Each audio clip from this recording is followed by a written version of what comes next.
O Brasil está com uma oportunidade nas mãos que não aparece sempre. Olha só, você está acompanhando o que está acontecendo entre Índia e Canadá?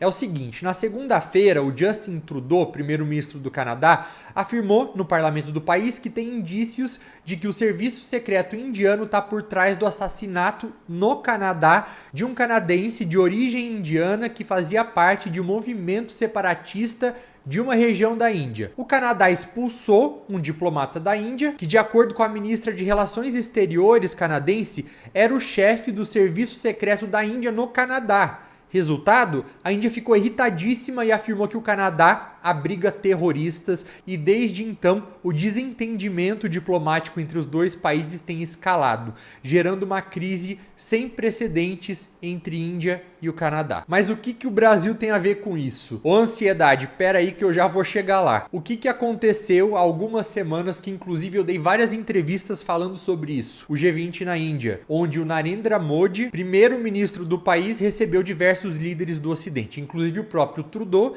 e aliados do Canadá, como o Joe Biden, o Anthony Albanese da Austrália e o Rishi Sunak do Reino Unido. O presidente Lula também estava lá. Ele foi para lá para pegar o bastão da Índia, já que a partir de 1º de dezembro o Brasil vai presidir o G20. Esses países meio que tomaram as dores do Canadá. A Casa Branca, por exemplo, pediu para a Índia cooperar com a investigação canadense. Tá vendo que eu tô chegando lá, né? A Índia vinha nos últimos anos estreitando muitos laços com os Estados Unidos, por alguns motivos. Porque ela tem alguns atritos com a sua vizinha gigante. Lembra que inclusive o Xi Jinping, presidente da China, não deu as caras no G20? Os dois países não só disputam poder na região, mas também território ali de uma região da fronteira do Himalaia. E ao estreitar os laços com a Índia, é também uma maneira para os Estados Unidos tentarem conter o crescimento da China.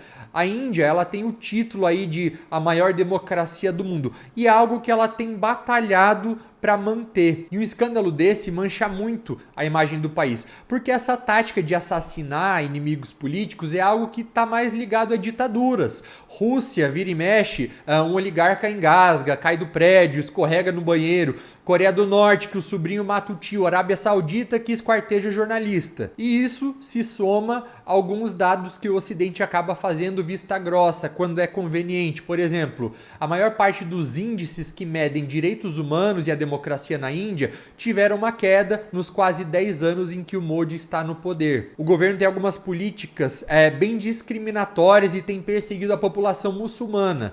Além disso, apesar da Constituição do país garantir as liberdades civis, liberdade de expressão, de religião, o assédio contra jornalistas e ONGs aumentou muito no governo do Modi. Mas como na China o autoritarismo é muito maior, aí então é conveniente para o Ocidente falar que a Índia era a grande democracia amiga da região. Ok, de uma vez por todas, onde entra o Brasil nessa história toda? Ok, Brasil, Índia e China têm disputado pela posição de quem vai ser o grande porta-voz do Sul global. Ou seja, quem vai representar os países em desenvolvimento. A China e a Índia são muito mais populosas que o Brasil. Apresentaram nos últimos anos taxas de crescimento muito maiores do que as do Brasil. E o Brasil, apesar de ter voltado para o cenário internacional, como disse o Lula na ONU, eu não acho nem que o Brasil voltou, para mim o Brasil ressuscitou. Porque o que o Bolsonaro fez com a imagem do Brasil lá fora, assim, misericórdia. Mas enfim, o Brasil voltou, o presidente Lula tem viajado o mundo para levar essa mensagem de que estamos cumprindo com as nossas obrigações morais em relação ao meio ambiente,